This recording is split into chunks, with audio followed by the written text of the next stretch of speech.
Bisakah kami berjalan seperti ini? Humazi tampak terkejut. Kita akan mati jika tidak pergi, jadi mari kita coba, kata Chen Ping, dan berjalan menuju rawa bersama Humazi. Lumpur hitam rawa tulang busuk berdegup di bawah kaki, dan lumpur lengket itu bagaikan tangan dingin yang tak terhitung jumlahnya, mencoba menyeret makhluk apapun yang melangkah ke dalamnya, ke dalam jurang. Chen Ping mencengkeram lengan Humazi dengan satu tangan dan mengayunkan pedang pembunuh naga dengan tangan lainnya untuk menebas tanaman merambat rawa beracun yang menyerbu ke arahnya. Energi pedang emas meninggalkan serangkaian bayangan di langit di atas rawa yang gelap. Hati-hati langkahmu. Chen Ping tiba-tiba mengeluarkan raungan rendah dan menarik Humazi ke kiri. Tempat kedua pria itu berdiri runtuh seketika, dan beberapa baris tulang putih tajam menyembul keluar dari lumpur hitam. Seandainya mereka setengah detik lebih lambat, dada mereka pasti sudah tertusuk sekarang. Humazi terengah-engah karena terkejut. Luka di dadanya terbuka lagi karena gerakan yang kuat. Darah menetes ke lumpur, langsung menarik perhatian segerombolan serangga hitam seukuran kuku. Serangga itu menggerogoti noda darah dengan kecepatan yang terlihat oleh mata telanjang, dan lubang-lubang kecil tertinggal di lumpur di sekitarnya. Tempat sialan ini aneh sekali. Humazi menyeka lumpur dari wajahnya dan berseru, "Peri Cilian dan yang lainnya tidak akan mengejar kita, kan?" Sebelum dia selesai bicara, suara dingin peri ular merah terdengar dari belakangnya, "Sampah." Bahkan dua orang yang terluka parah pun tak bisa dihentikan. "Kejar mereka, mereka takkan bisa pergi jauh." Chen Ping menoleh ke belakang dan melihat puluhan sosok bayangan berdiri di tepi rawa. Jubah merah peri ular merah tampak sangat mencolok dalam cahaya redup. Hatinya mencelos, tak menyangka pihak lain benar-benar berani menginjakkan kaki di rawa tulang busuk. Sepertinya kita harus menyelami lebih dalam. Chen Ping menggertakkan giginya, mengeluarkan 2 pil anti racun yang tersisa dari kantong penyimpanan, dan memasukkan satu ke saku Humazi. "Masukkan saja ke mulutmu, pil ini bisa menahan sebagian gas beracun." Chen Ping kebal terhadap semua racun, jadi dia tidak memerlukan pil anti racun. Kedua pria itu berjalan terlatih-tatih melewati rawa, satu langkah dalam dan satu langkah dangkal. Semakin dalam mereka masuk, semakin kuat gas beracun yang menyengat, dan bahkan pil anti racun pun tak mampu sepenuhnya menahannya. Chen Ping merasakan sakit yang tajam di lautan kesadarannya, dan teknik jantung konsentrasi di tubuhnya mulai mandek.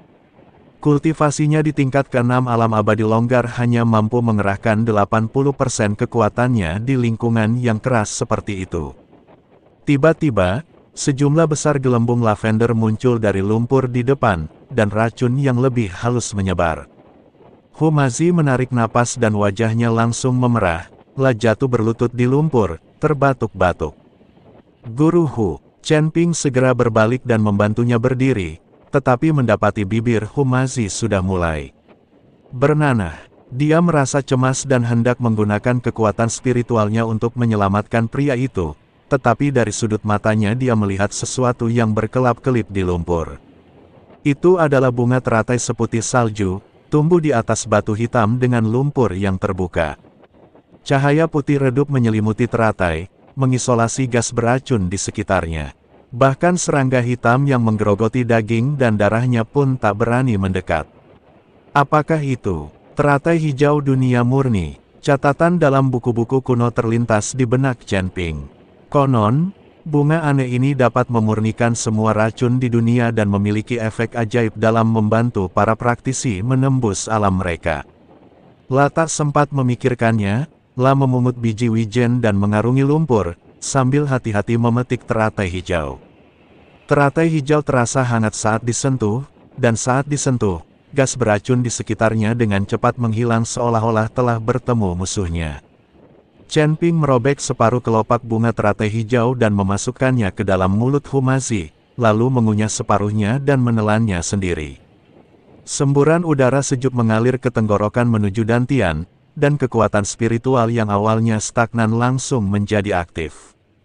Chen Ping merasakan sensasi geli di lautan kesadarannya menghilang, dan setiap pori-pori di tubuhnya dengan rakus menyerap energi mumi yang dipancarkan oleh teratai hijau. Yang lebih mengejutkannya adalah bahwa hambatan di tingkat ke-6 alam Sanxian yang telah mengganggunya sejak lama, benar-benar mulai mengendur saat ini.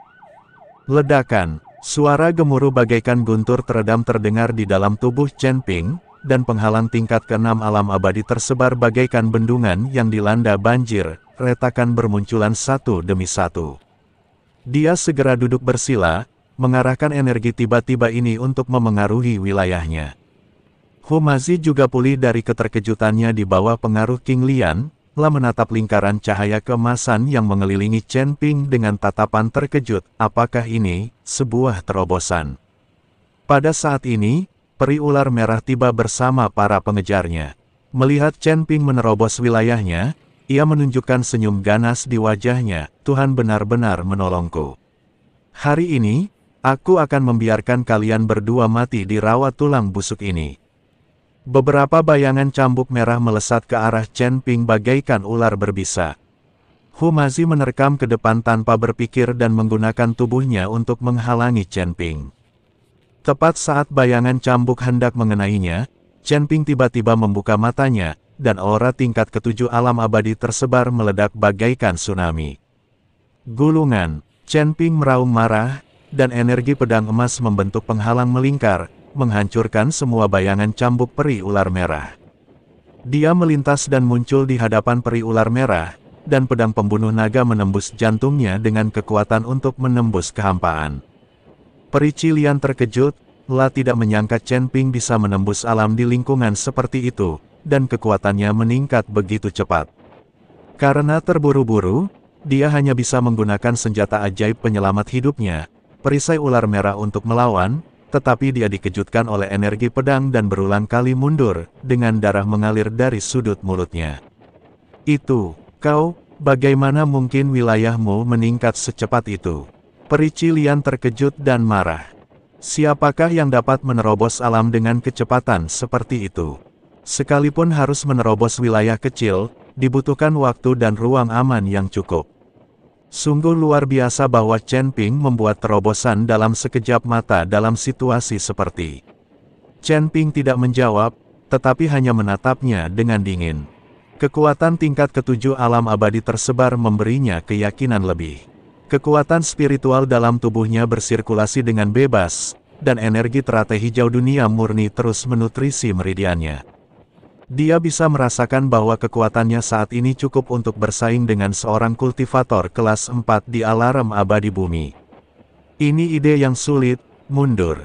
Peri Cilian tahu bahwa situasinya tidak ada harapan, jadi dia segera memerintahkan mundur. Dia menatap Chen Ping dengan enggan, lalu berbalik dan menghilang ke kedalaman rawa bersama anak buahnya. Menyaksikan para pengejar pergi, Chen Ping akhirnya menghela napas lega dan duduk di batu hitam. Humazi segera melangkah maju untuk mendukungnya. Apakah kamu baik-baik saja? Bagus. Chen Ping tersenyum dan menggelengkan kepalanya, merasakan kekuatan yang melonjak dalam tubuhnya. Berkat teratai hijau dunia murni ini, ia tidak hanya mendetoksifikasi saya, tetapi juga membantu saya menembus alam. Lah berdiri dan melihat lebih dalam ke rawa. Kita sebaiknya tidak tinggal lama di sini. Kita harus menyeberangi rawa tulang busuk sesegera mungkin. Setelah beristirahat sejenak, keduanya melanjutkan perjalanan. Berkat energi teratai hijau pemurni, mereka bergerak jauh lebih cepat di rawa. Mereka menemui beberapa jebakan berbahaya dan makhluk beracun di jalan, tetapi semuanya dapat diatasi dengan kekuatan Chen Ping yang luar biasa. Setelah beberapa jam, Chen Ping dan Humazi akhirnya melihat pintu keluar rawa tulang busuk. Hutan itu lebat. Berbeda dengan rawa yang suram dan menakutkan, hutan itu cerah dan penuh vitalitas. Kita keluar, teriak Humazi dengan gembira dan berlari menuju hutan. Chen Ping juga menghela napas lega dan hendak menyusul, tetapi dia melihat sesuatu tampak berkilauan di lumpur di tepi rawa tulang busuk. Dia berjalan dengan rasa ingin tahu dan mendapati bahwa itu adalah token hitam seukuran telapak tangan dengan pola tengkorak aneh terukir di atasnya. Apakah ini tanda kuil jahat? Chen Ping mengerutkan kening. Pernah melihat token serupa ketika berada di surga ketiga. Mungkinkah orang-orang dari istana jahat juga pernah ke sini? Dia menyimpan token itu, sambil merasa sedikit gelisah. Tidak diketahui apakah kematian keluarga Hu terkait dengan istana Dao jahat, dan masalah ini tampaknya lebih rumit dari yang dibayangkannya. Chen Ping, cepatlah. Hu masih mendesak di hutan. Ini dia. Chen Ping menjawab, berbalik, dan berjalan masuk ke hutan. Tahu jalan di depannya akan semakin sulit. Chen Ping dan Hu masih beristirahat di hutan selama beberapa hari, menggunakan sisa energi teratai hijau dunia murni untuk memulihkan tubuh mereka.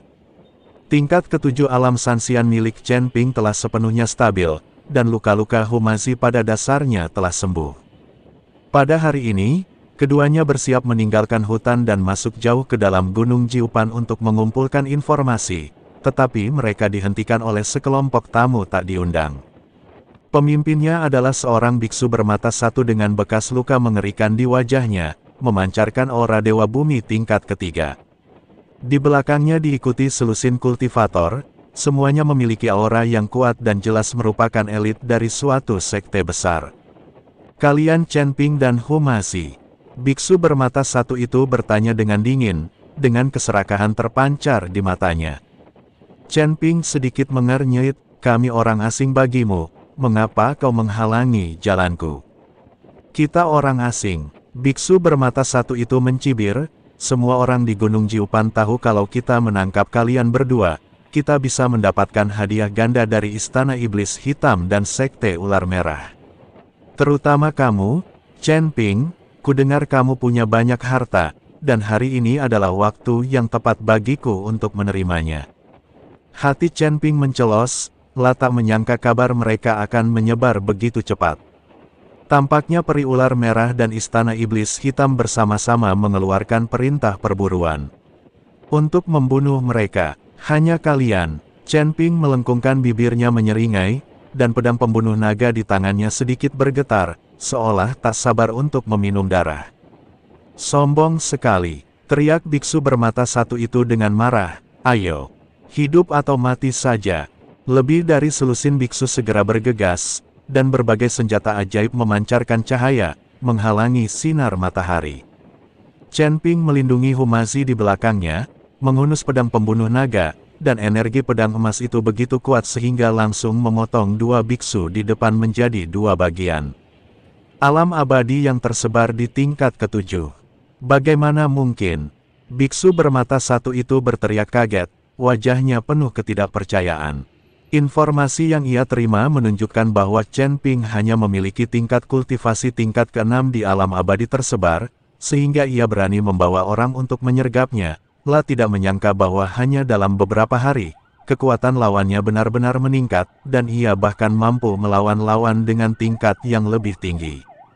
Humazi juga mengeluarkan beberapa jimat dan mulai bertarung dengan beberapa biksu dengan tingkat kultivasi yang lebih rendah.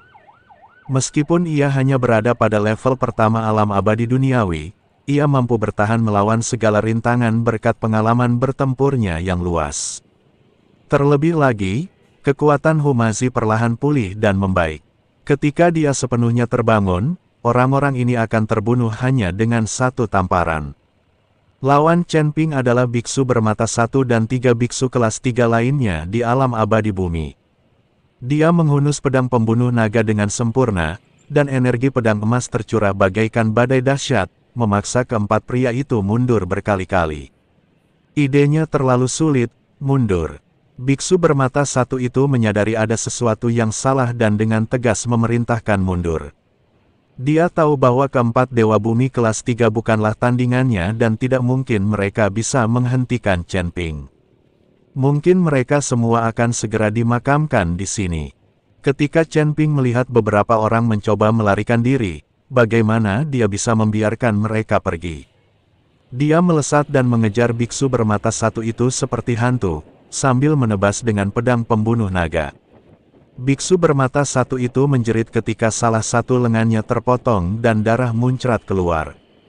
Para biksu lainnya begitu ketakutan melihat kejadian itu sehingga mereka tidak berani tinggal dan melarikan diri ke segala arah.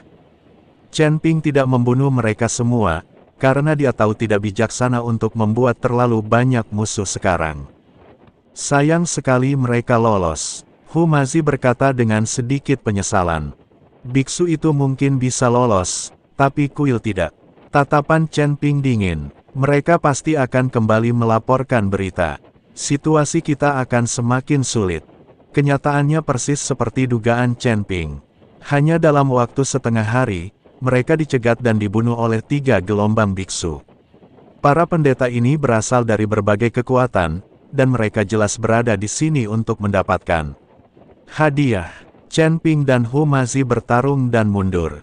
Meskipun mereka selalu berhasil lolos dari bahaya berkat peningkatan kekuatan Chen Ping, mereka juga menghabiskan banyak energi spiritual dan kelelahan.